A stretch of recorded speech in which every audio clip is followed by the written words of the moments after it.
Lynette, I'm here for Tactical TV. I'm here with Paul. Lots of interesting things happened in this last week. Yeah, a bunch. Welcome. And we may even talk about some of them. I'll keep quiet. You can do the talking today. Well, we'll see. if wishes were horses. There's a couple of things on the home front. First, that we haven't announced because we were waiting. We hoped that the police were supposed to have lodged their papers in opposition to our license declarator. They were supposed to have lodged their papers today. Of course, they haven't. That's the one that they we laid right at the court. Exactly. That's the one that during the hearing of the case, they suddenly popped up and said, oh, sorry, we didn't mean not to oppose this. We'd like to oppose this now, please, Your Honour. So, my Lord. So that got booted. And now we're waiting for them to lodge their papers, which was today, was the return date. Needless to say, they haven't. It's to be honest, we didn't actually expect them to, because SAPS has got, this is the habit that they're in. They don't abide by the timelines. They don't abide by the rules. They burst in during the hearing of the matter and demand to be heard. They pretty much like the police minister, I suppose. Shut up! They think they're a law. They're a complete law unto themselves. And the problem is that the courts condone this. Yeah. Every time the courts allow them to get away with this, they make the police more audacious. They make Becky Taylor more audacious. By not slapping them down hard, they allow them to get away with this crap. So we don't know where we're going on that. They haven't filed their papers on time. Hopefully in the next week or 2 weeks or month or whatever, they'll hopefully serve their papers or file their papers. But what did happen this week is the police gave out the directive to do with the fidelity judgment, the fidelity order, explaining, I'm quoted in the press as referring to it as Christmas in July. It was Christmas in July. It was Christmas in July. If we had have sat down in the office or amongst the legal team and tried to craft our own directive, the most beneficial directive that we could imagine, we would not have dared to go this far. We would have thought that the police would object to and it would go. So what this directive basically means is, so this is the directive. It's a 2-page directive. Urji, thank you very much.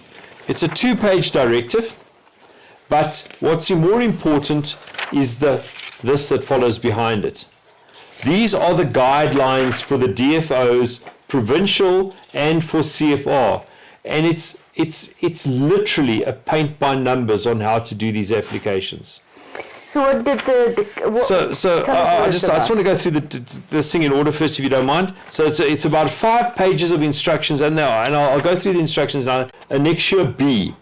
Now this Annexure B is a short storage permit. Okay, so there's a hint of what lies in wait. I just want to us, dude, if you need to have this explained to you, it gives the background. It says responsibilities of the station designated firearms officer. The station DFO must 3.1.1 physically inspect firearms that are applied for this category together with a copy of the expired license. 3.1.2 complete expired license inspection form as per Annexure B. That's the one that I've just spoken to you about. 3.1.3 hand over the application form to the applicant and advise on the completion of the form and require supporting documents. You cannot go wrong on this, guys. It's being a DFO 101. It's a DFO for dummies. It's really self-explanatory. It explains itself in fine detail. So now the nice thing. Why is this Christmas in July? Why it's nice. Okay, so what you can do now, you can take your expired license firearms,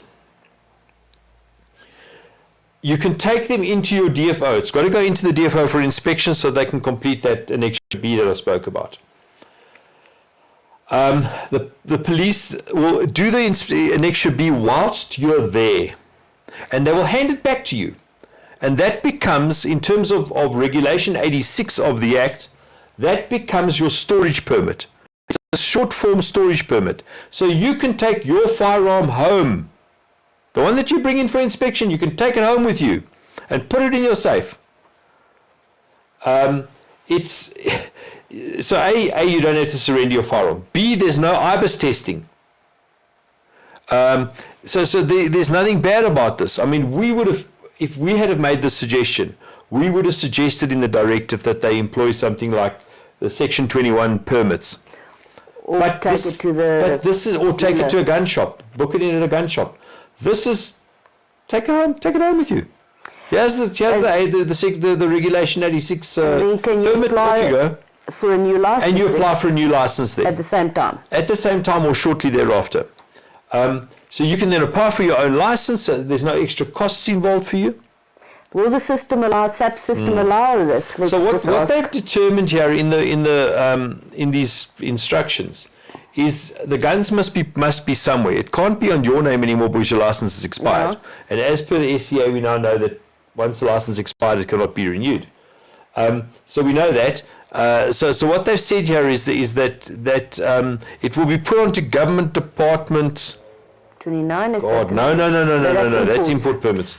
At Government Department 968 or 963, I think it is. I'm not sure of the exact number, but it's here in the documentation, which will allow you, which means that the gun is somewhere, which means that it will allow you to apply for the license and get on a Government Department 983 on the Enhanced Firearms Registration System. So it will allow them to take the gun off your name, or it's not on your name at the moment because the license is expired.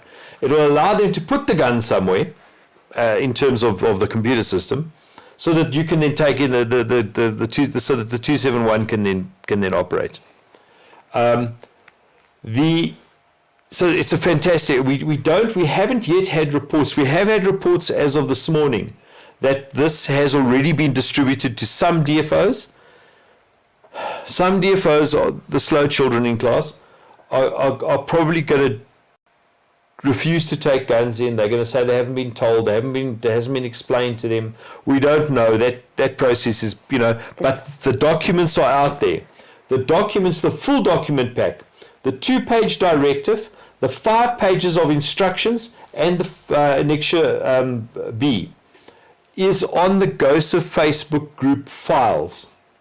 Go and have a look for it, download it, take it with you. Sorry, and the link is, so we've placed the link in the comments. Take it with you to the DFO, just in case your DFO doesn't have it, was standing behind the door when they handed the stuff out or something like that.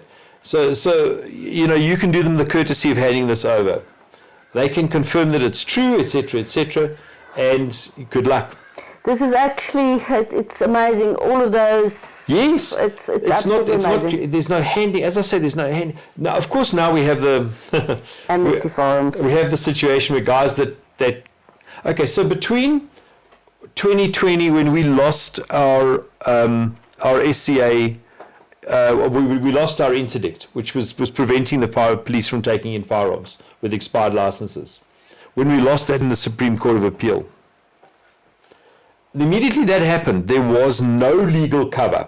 In fact, until now, so for 2 years now, there's been no legal cover for firearm owners with expired licenses. So at the time, we had no other option but to tell people, well, and then immediately they came with the 2 amnesties.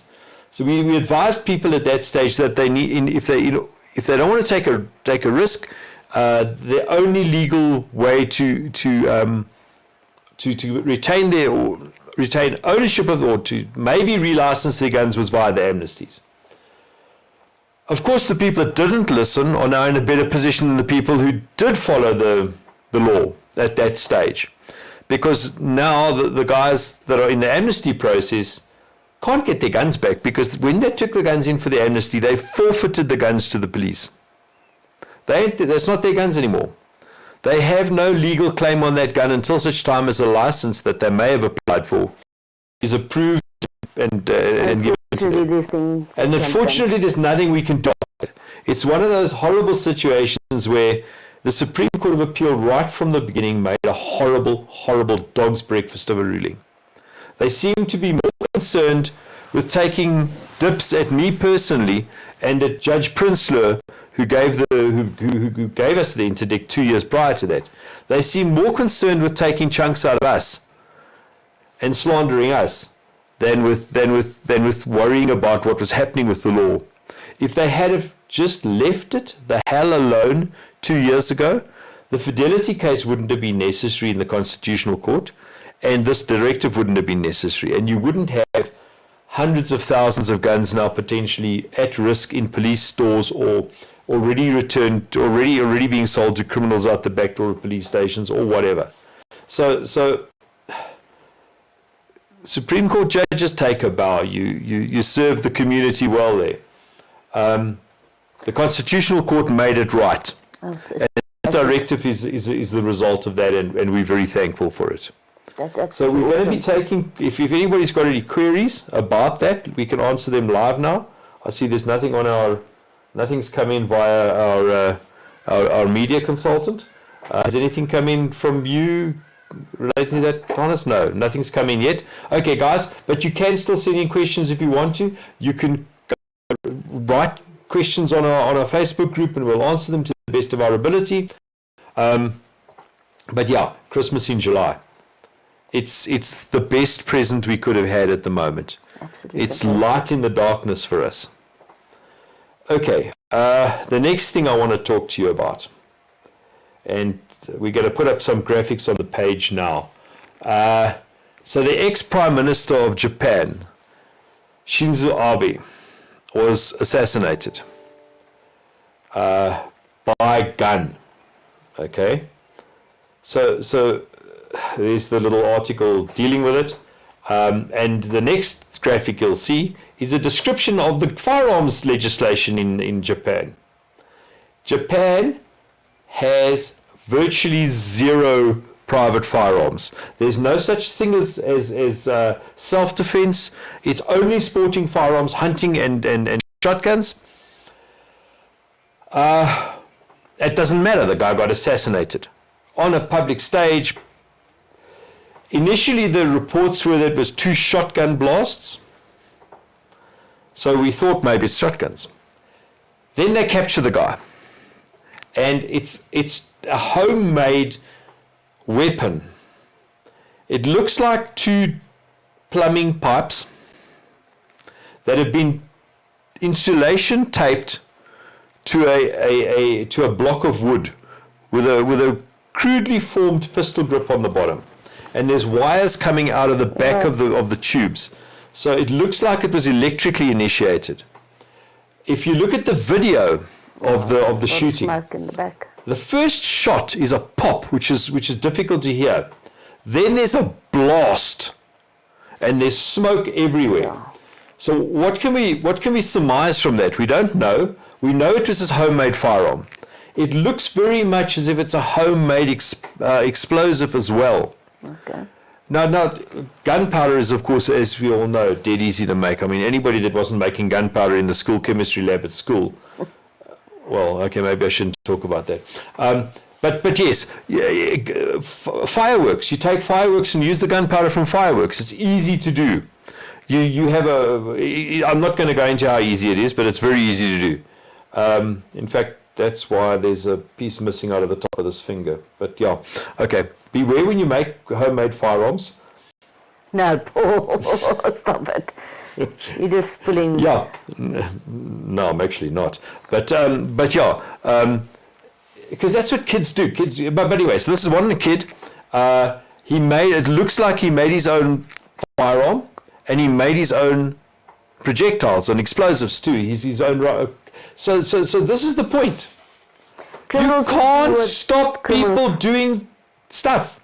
You can't stop a guy buying 2 sections of plumbing pipe in the hardware store, mixing up some gunpowder or stripping a bunch of firecrackers to get gunpowder, and putting a marble in front of it. You can't stop it. And walking up behind somebody and going, pop, bang. No matter how tight your licensing regime is, no matter how strict your gun control is, you can't stop it. You can't uninvent propellant. Yeah. It's just ridiculous. So here you have a guy who there was bodyguards on site. Didn't help Senzo Abe. It's tragic and it's horrible, but there you are. People do stuff. And it's just evil people doing evil stuff. Evil people do evil stuff. That's crazy evil. people do crazy stuff. People drive into crowds of people with cars and trucks. They load trucks full of industrial fertilizer, agricultural fertilizer and diesel oil mixture, and explode them outside buildings. You can't stop people doing bad stuff. It's illegal, but they still do it. So gun control legislation is absolutely bloody worthless. It's absolutely useless. It doesn't save anyone. In any case, are you done? I'm pretty much done. That's short and sharp. Guys, I hope you enjoyed the show. I'm going to just talk about two things from the ladies' fantastic. side. We have I want to quickly just pause you there. The video got stuck, but the voice is still running. Oh, so you can still hear us? Yes. Yay! Sorry about the stuck video. So, in any case, let's keep on. We have a... Which is an indoor shooting